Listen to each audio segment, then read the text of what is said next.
बिस्मिल्लाहिर्रहमानिर्रहीम। अस्सलाम वालेकुम डियर स्टूडेंट्स, क्या हाल है? उम्मीद है ठीक ठाक होंगे आप लोग। आज हम न्यू चैप्टर पढ़ेंगे। कल हमने अंबिया कराम मशाहिर का सिलसिला ख़त्म कर दिया था। मैं अपने दो अंबिया कराम यूसुफ़ अलैहिस्सलाम और इब्राहीम अलैहिस्सलाम के बारे में पढ़ा है और उसके बाद मशाहिर इस्लाम के टॉपिक में हमने हज़रत अबू बकर सिद्दीक़ तआला को पढ़ा है। ठीक है, उसका गाइडेंस वर्क भी कल हम कर चुके हैं। आज हम न्यू टॉपिक पढ़ेंगे, लेकिन उससे पहले आप होमवर्क नोट कर लें। आज का होमवर्क है आप लोगों का सबक आखिरत पर ईमान के मुख्तसर सवालात याद करके रफ़ कॉपी में लिखें। ठीक है, सबक आखिरत पर ईमान में 3 सवालात हैं, एक मुफस्सल है और 2 मुख्तसर है। तो 2 मुख्तसर सवालात आप लोग याद कर लें। आज बुक पे जो मशक़ी सवालात है वहाँ पर ही मैंने लिखवाए हैं, आप लोग याद कर लें, फिर उसको रफ़ कॉपी में लिखें। अच्छा, फिर उसके बाद किताब के सफ़ा नंबर 58 पर आ जाएं। आज हम किताब सफ़ा नंबर 58 पर एक न्यू टॉपिक पढ़ेंगे। आज का जो टॉपिक है हमारा वो है फ़िक़्ह।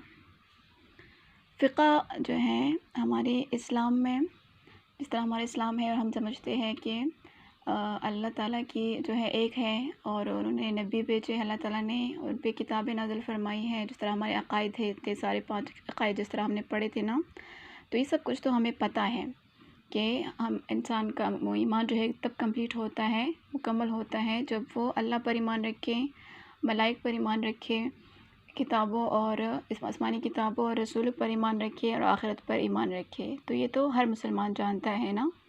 लेकिन फ़िक़्ह का मतलब जो होता है वो ये होता है कि किसी रुकन, मतलब जिस तरह हमारे 5 अरकान इस्लाम है ना, नमाज, रोज़ा, ज़कात, हज और कलमा तय्यबा, तो इसमें फिर किसी एक रुकन में जब डीपली हम जाते हैं और उसकी तमाम की तमाम शराइत व ज़वाबित को जानना चाहे ना, तो उसको उस इल्म को फिर फ़िक़्ह कहते हैं। अच्छा, फ़िक़्ह का मतलब है गहराई में जानना। ठीक है, फ़िक़्ह का मतलब क्या है?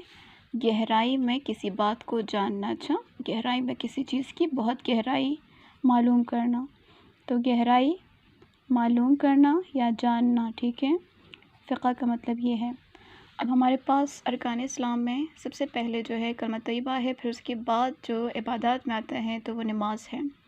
तो आज हम फ़िक़्ह की रूह से पहले रुकन यानी नमाज के बारे में गहराई में जानेंगे इस टॉपिक में। अच्छा, इस सबक में कि नमाज की शराइत व ज़वाबित क्या है, कौन सी इबादत है, इसके क्या अहमियत है, ये सारी चीज़ें क्या फ़जीलत है। तो नमाज के तमाम जो है वो गहराई मालूम करेंगे। अच्छा, इस इबादत के, क्योंकि क़यामत के दिन जो है सबसे पहले इंसान से उसके अमाल के बारे में जब पूछा जाएगा तो सबसे पहले नमाज के बारे में पूछा जाएगा कि आया तुमने नमाज़ पढ़ी है या नहीं पढ़ी। ठीक है, नमाज जो है ये एक बदनी इबादत है।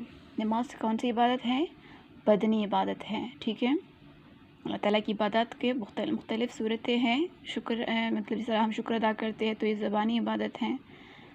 जिस तरह हम ज़कात देते हैं तो ये माली इबादत है। इस तरह दिल में हम अल्लाह ताला की याद जब रखते हैं ना और अल्लाह ताला का ज़िक्र करते हैं तो ये क़ल्बी इबादत होती है।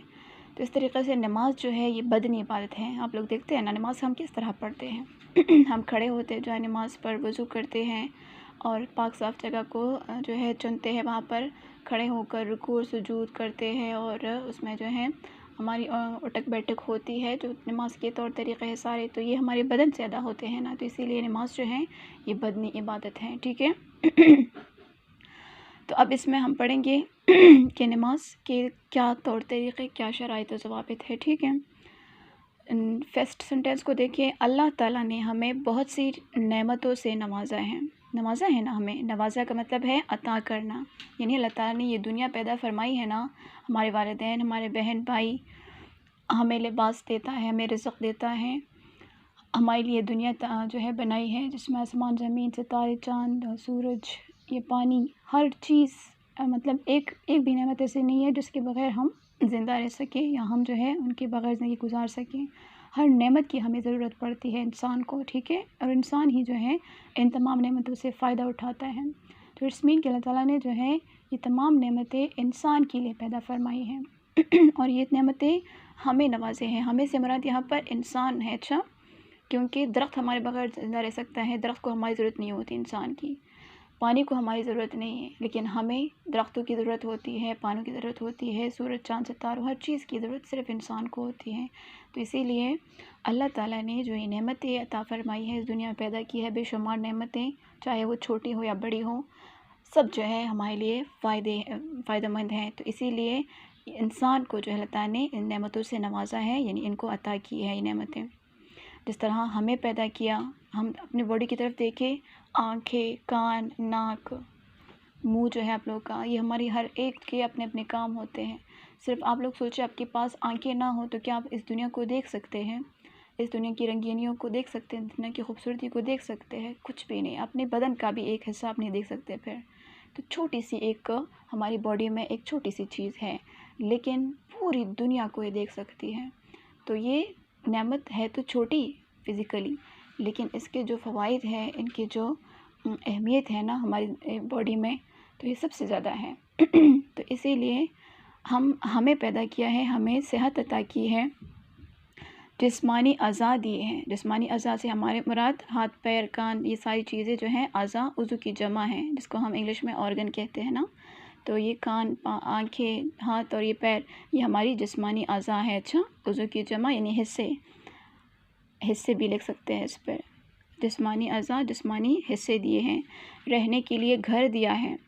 अब देखते हैं, हमारे पास सब कुछ हो, हमारे वालिदैन हों, हमारे बहन भाई हों, हमारे पास दुनिया की हर नेमत हो, लेकिन घर ना हो तो क्या हम खुश रह सकते हैं? नहीं, एक मिनट के लिए भी हम खुश नहीं रहेंगे जब हमारे पास अपना घर मौजूद ना हो।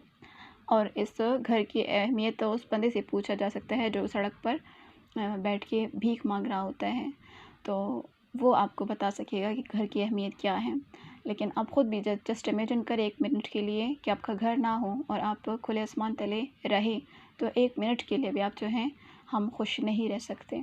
तो रहने के लिए हमें घर दिया, खाने पीने की बेशुमार चीज़ें दी। कितनी बेशुमार चीज़ें हैं, सब्ज़ियाँ, फल, पानी, मशरूबात, ये खाने पीने की जितनी चीज़ें हैं ना, हमें कुछ उसमें पसंद होती है, कुछ नापसंद होती है, क्या बहुत सारी चीज़ें जो है इसमें मौजूद हैं। तो ये किसने हमें दी हैं? हमें हमारे प्यारे रब अल्लाह ताला ने ये अता फ़रमाई हैं। फिर उसके बाद माँ बाप, बहन भाई दिए, सबसे बढ़कर हमें मुसलमान बनाया। ये सबसे बड़ी बात है कि हम ये बात मानते हैं कि ये सारी दुनिया अल्लाह ने तख्लीक़ की है, ये सारी नेमतें हमें अल्लाह ताला ने नवाजी है।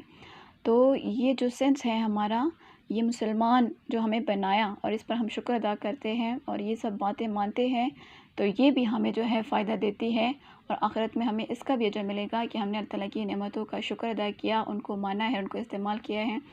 तो और हम उसको इस चीज़ को मानते हैं कि सब हमें अल्लाह ताला ने अता फ़रमाई है, तो ये अलग एक नेकी है। तो सबसे बढ़कर यही बात है कि हमें मुसलमान बनाया है। फिर उसके बाद हमें सीधा रास्ता दिखाने के लिए नबी सल्लल्लाहु अलैहि वसल्लम को भेजा।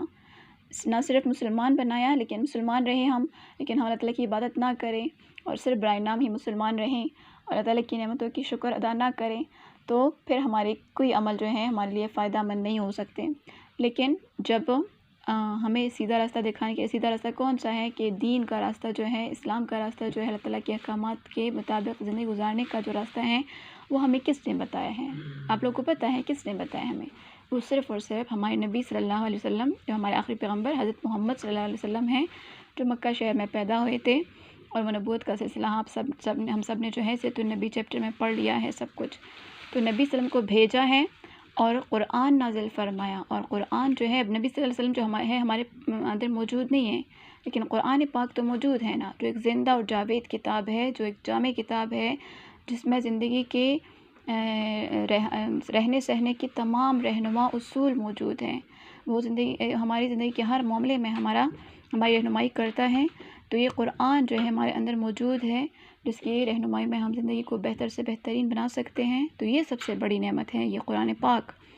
अब इतनी सारी नेमतें मिलने पर हमारा क्या काम है?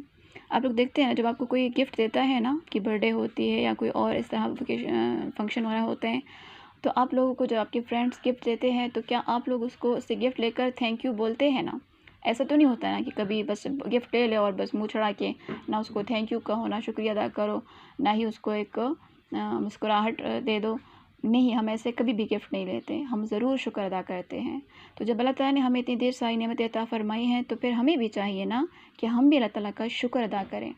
तो ये शुक्र करने के जो तरीक़े अल्लाह ताला ने हमें बताए हैं नबी सल्लल्लाहु अलैहि वसल्लम के ज़रिए, वो सारी क्या कहलाती हैं? अल्लाह ताला के इबादत कहलाती है, और वो अल्लाह ताला के शुक्र अदा करने के तरीक़े हैं, ठीक है। तो इतनी सारी नेमतें मिलने पर हमारा क्या काम है? हमारा काम ये है कि हम अल्लाह का शुक्र अदा करें कि या अल्लाह तेरा शुक्र है कि तूने हमें इस दुनिया में सेहत अता फ़रमाई है, रहने के लिए घर दिया है, खाने पीने की अशिया से हम फ़ायदा उठा रहे हैं, माँ बाप बहन भाई हमारे साथ रह रहे हैं, हम मुसलमान हैं, हम कुरान की तालीमात को फ़ॉलो कर रहे हैं। तो ये हमें इन बातों पर अल्लाह ताला का शुक्र भी अदा करना चाहिए, ठीक है। अब शुक्र अदा करने के लिए हमें चाहिए कि ज़ुबान से शुक्र अदा करें। ज़ुबान से शुक्र जो है वो शुक्र कौली कहलाता है। अब शुक्र के जो 3 तरीक़े हैं वो लिख लें आप लोग अपने साथ। शुक्र के तरीक़े भी हैं। अच्छा, आप लोग फ़िक़्ह में यही चीज़ें पढ़ेंगे कि हर चीज़ के बारे में पूरी मालूमात हासिल हो आप लोगों को। तो ज़ुबान से जो शुक्र अदा करते हैं तो उसको शुक्र कौली कहते हैं। क्या कहते हैं? शुक्र कौली। कौली कुल से निकला है। कुल का मतलब आप लोगों को मैं बता चुकी हूँ सूरह फलक में ना, कि कहना। तो जो कहते हैं हम और बात करते हैं तो वो हम किससे करते हैं? ज़ुबान से करते हैं ना। तो ज़ुबान से अदा करने वाले शुक्र को शुक्र कौली कहते हैं। फिर जो बंदा दिल में अल्लाह ताला का शुक्र अदा करता है, और दिल में, ज़ुबान से नहीं और सिर्फ अल्लाह का शुक्र दिल में अदा करता है, तो वो शुक्र क़ल्बी होता है। क़ल्ब कहते हैं दिल को। अच्छा, जो अंदरूनी तरीक़े से हम अल्लाह ताला का शुक्र अदा करते हैं दिल ही दिल में, तो वो शुक्र क़ल्बी है। अच्छा, दिली शुक्र, शुक्र कौली, ज़ुबानी शुक्र, शुक्र क़ल्बी, दिली शुक्र,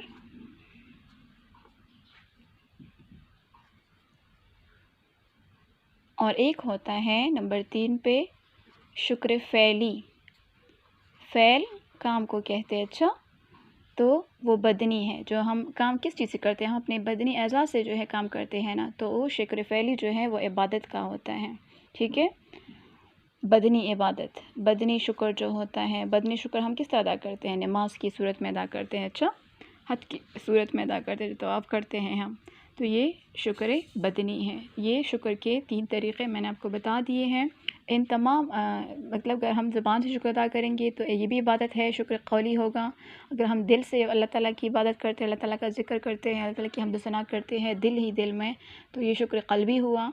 और अगर हम अपनी बदन से जो है नमाज और रोज़े और हज की सूरत में इबादत करते हैं, तो ये शुक्र फ़ैली हुआ, ठीक है। वो बदनी इबादतें हैं। तो लेकिन तमाम के तमाम में जो है सवाब मौजूद है, और सब हर एक तरीक़े से हमें सवाब मिलता है जब हम अल्लाह का शुक्र अदा करते हैं, ठीक है।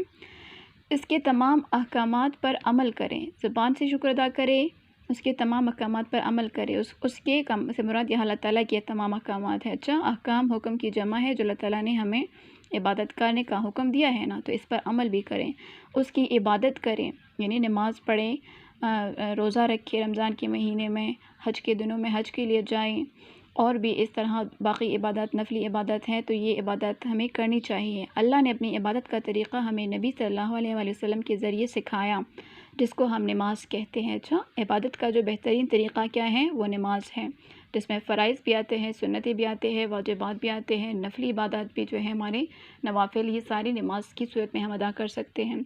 कुरान में इसको स्वलात का नाम दिया गया है। कुरान में भी, ये सिर्फ़ नबी ने हमें नहीं बताया कि नमाज़ पढ़ें, बल्कि कुरान में भी बार बार ये आयत नाज़िल होती है कि वक़ीमुस्सलाता व आतुज़्ज़कात, यानी ए मोमिनो तुम नमाज़ पढ़ो और ज़कात दो। तो स्वलात का लफ्ज़ जहाँ जहाँ भी आया है तो ये अल्लाह ताला का नमाज की तरफ हुक्म है। अच्छा, नमाज की तरफ हमें राग़िब करता है कि ए मोमिनो तुम नमाज़ पढ़ो, नमाज़ कायम करो। अच्छा, वक़ीमुस्सलात का मतलब है नमाज़ कायम करो, ठीक है।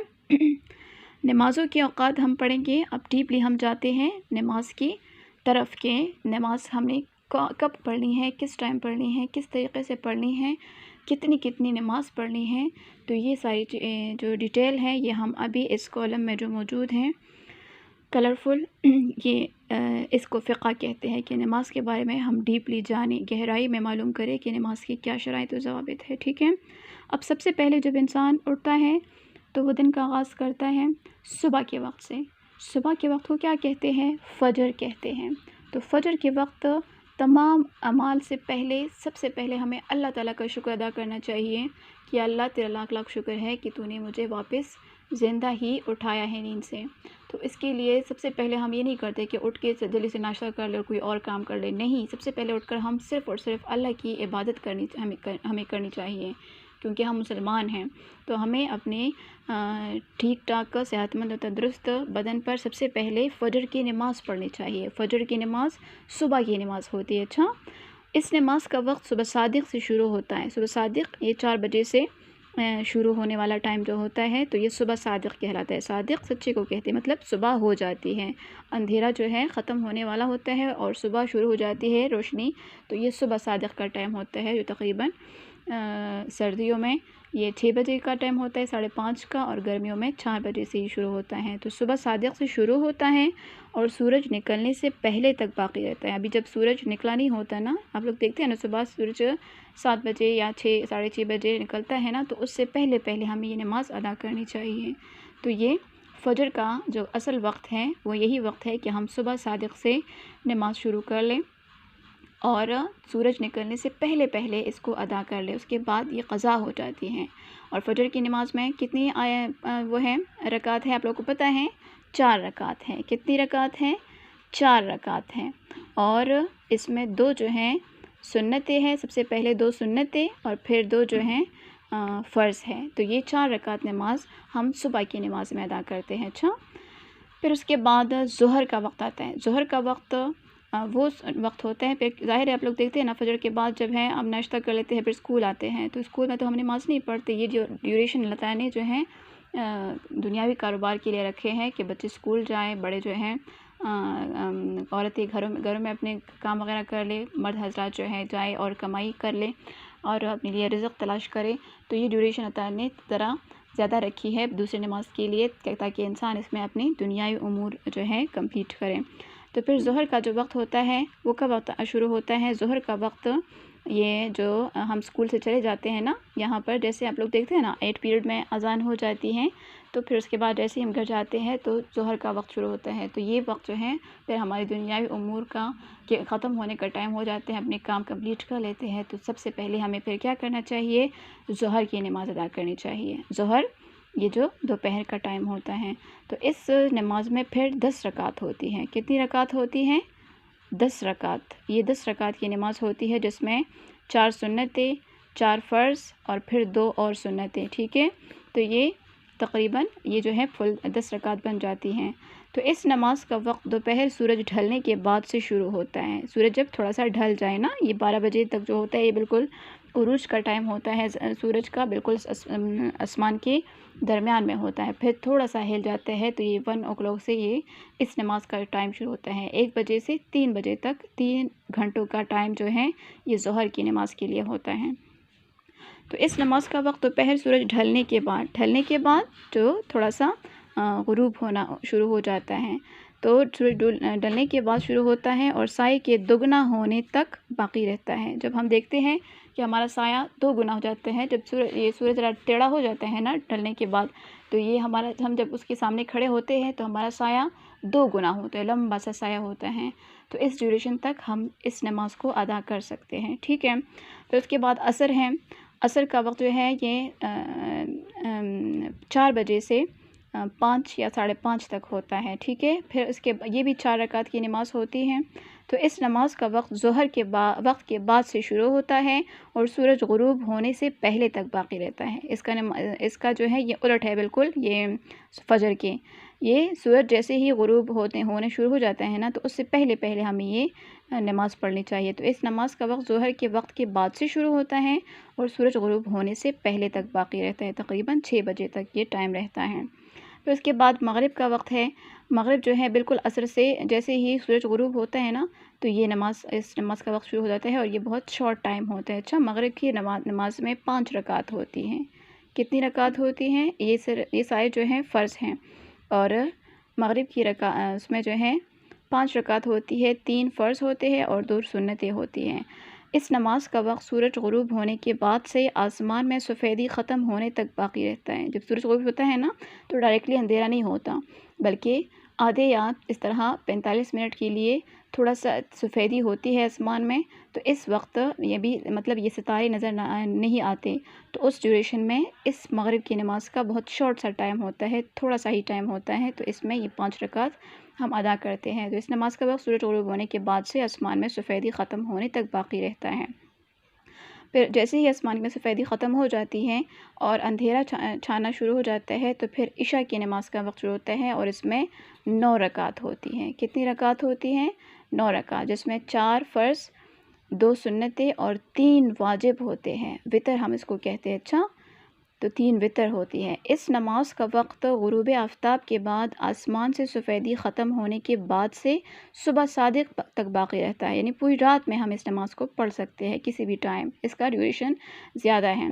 इस नमाज का वक्त ग़ुरूब आफ्ताब के बाद आसमान से जैसे सफ़ेदी ख़त्म हो जाए और सितारे आसमान पर नज़र आना शुरू हो जाती हैं ना, तो उस वक्त से ये शुरू हो जाती हैं 8 या 9 बजे से, और फिर जो है सुबह सादिक 3 बजे तक इसका टाइम होता है, जिसमें हम फिर तहज्जुद की नफ़ल भी अदा कर सकते हैं उसके साथ। ठीक है, तो सुबह सादिक तक बाक़ी रहता है, तो हम किसी भी टाइम इस नमाज़ को अदा कर सकते हैं। ठीक है, समझ आ गई है आप लोगों को?